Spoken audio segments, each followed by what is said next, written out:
Hey fragrance friends and enthusiasts, welcome back. It's Benjamin here at the Centaur Fragrance Channel, helping you smell amazing and explore fragrances. Welcome back to my channel. Before we jump into the fragrance review, y'all saw the title.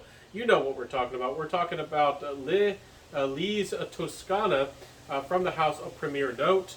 Before we do, please like, comment, subscribe, hit that notification bell, share the video, and tell a friend. So what this fragrance is, I'm going to be straight up and blunt with you. I'm not even going to save some of these big juicy details to the very end. I think that this brand is trying to clone and take some inspiration from the house of the Dior or the Chanel exclusives. Just look at that bottle. I'll include a link down below where you can see the bottles. I think the bottles are quite similar. Are these fragrances clones? Actually not. These fragrances are not clones. Each are their own individual fragrance, and they're actually they don't really copycat anything. But are they in the same style of Dior exclusives? Yes, they copied the DNA pretty well. With this clean, almost like wateriness and irisy and soapiness, they did actually do that. And this fragrance has a lot of that DNA. It's got an orange blossom, it's got some jasmine, it's got some lily of the valley. It's very clean and soapy, and then it has some creamy sandalwood come underneath. Do I think this fragrance is an exceptional fragrance? Not exactly, but it does something right. I like that this is actually a very nice, clean, fresh fragrance. It's even soapy. That's something that ladies might even enjoy. This fragrance actually reminds me of that Prada Amber Pour Homme. I don't think there was ever a feminine version released for that fragrance, but this one reminds me almost if they were to make a feminine version of the Prada Amber Pour Homme, which is famous for having a little bit of this ambery DNA, but more of a soapy, clean fragrance that was very mass appealing. This one's not as mass appealing. It doesn't have such a mass appealing designer full body quality. This one does go a bit more floral, but this one really does trigger that memory for me. It has quite a few similarities with that jasmine soapy, like a jasmine bar of soap. So nice. There is a certain sourness to this fragrance, especially on skin, that really does go away after time. But the soap here does have a bit of sourness to it, which is definitely something to consider. But does that make it bad? Not really. But I do think it would be more mass appealing if the jasmine had some more sweeter elements, or maybe some of the orange had a little bit more sweetness to it. I do think it would be a little bit more approachable. But I think that they were trying to make this more elegant and have that fancy, sophisticated, slightly sour powderiness to the fragrance. I think that they achieved that pretty well. So is this a unisex fragrance? I suppose a guy could wear this one, but to me, this feels very feminine. I've also smelled some soapy orchid-like fragrances before that also do go into that soapy, almost purple direction. This one, again, is different with the jasmine, but again, this fragrance doesn't smell terribly unique to me as far as niche fragrances go. And again, they did copy that Dior Homme little heart DNA aspect with this line and with this house. So does this brand or does this fragrance, is this really going to be unique? Is this really worth the money? I guess we'll talk about that here in a second, but I don't really think so. This fragrance, its performance is really in that 7-hour range.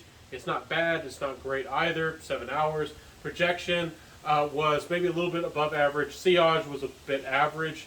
Really thought that this fragrance should perform a little bit better, but it is a nice, clean fragrance. I do think the quality actually is pretty darn good with this fragrance. It surprised me that, again, I do feel like this fragrance this house is a bit of a copycat, stealing or taking inspiration from Dior.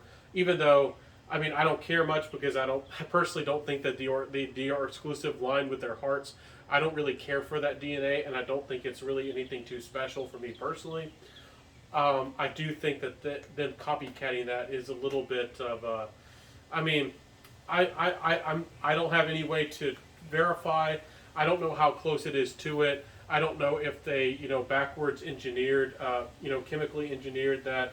But there's an uncanny resemblance. It's not tricking my nose. I know what I'm smelling to here, and I think that if you smelled both side by side, and if you would compare the two with some of the Dior exclusives, I think that you would come to the same conclusion as I am doing here today. Compliment factor wise, even though I do find this more of a feminine fragrance, and a little bit on the purple side as well, I still managed to go out there and wear this fragrance. Everybody likes a clean, soapy fragrance, so People did like how it smelled and how it came across, but a lot of people, again, people around here do tend to think of fragrances as more masculine and feminine. I know a lot of us in the fragrance community try to shy away from that and encourage people to wear what they like, but people do tend to prefer wearing masculine scents for men, and especially around here, women tend to wear fragrances that they identify with as more feminine. And I got some looks. I got some funny looks from people because this smells like a feminine fragrance, I think, to a lot of people. But I did wear it anyways, even though it's not something that I personally would really wear for myself. So is it a good fragrance? I do think that this is a solid fragrance. It's pretty well blended and pretty well made. It's a really nice, it's fresh. I think that it actually brings, again, a clean soapy fragrance that the ladies might be more easy or more likable or are more likely to wear, and a more of a likable, kind of interpretation of a soapy fragrance that ladies might, you might actually enjoy wearing. But not everybody is really going to know about this fragrance brand or this house. Against Premier Note. It's sold through Abaton. Not everybody knows. Again, I'm going to include that link down below. My final thoughts are, I think that this is a bit expensive. You do get 100 mils. I think it's about $250 or so. Some of the fragrances are a little bit more, a little bit less. But I think I don't know if I want to say it's a fair price because, again, even though I think this is decent or pretty good, I don't feel like it's very original. So I don't know if I could recommend this house. I have a couple of their fragrances I'm going to review, and I do think that you might want to try them, see if they're worth it for you. You might not care that these are very original or not. You might just care that if it works for you and if it smells good, and if you think it's a good value, that might be what really matters to you. So it's the originality. Some people might think I'm funny that I'm even saying that, but I do think originality matters, even though I have given some support here and there, just a little bit to the clones, but I usually prefer the original DNA, and I usually try to support the original creators or of a perfumer with what they made. Anyways, interesting fragrance here.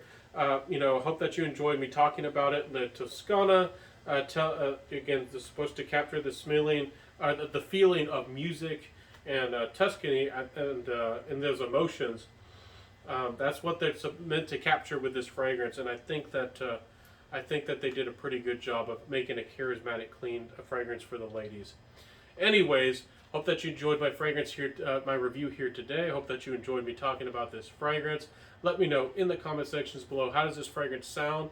Do you need a clean, soapy fragrance, ladies? I think that this is one of the reasons I wanted to give it a little bit of support. Is there's not a lot of this style of fragrance out there for the ladies. There's some rose fragrances, and some of those rose fragrances do manage to smell pretty clean. But are there any soapy, clean fragrances for the ladies? Not a lot of them out there. And this is actually one of the best ones, but I just don't feel like it's terribly original. Let me know how you feel about that in the comment sections below. I'll see you in the next video, everybody. Have a beautiful day. Smell great. Smell amazing. Again, my channel is all about helping you smell amazing. Find that next favorite fragrance, that masterpiece, that 10 out of 10 for you, and helping you, find, your next favorite fragrance. And I hope to see you in the next fragrance review. I upload Mondays, Wednesdays, and Fridays, so I hope to see you in the next video. Again, don't forget to like, comment, subscribe, and hit that notification bell and all that good stuff, so we make sure to see each other in the next video. I'll see you soon, everybody. Have a beautiful day. Stay safe. Stay amazing. And I'll see you soon, everybody. Peace out, and bye.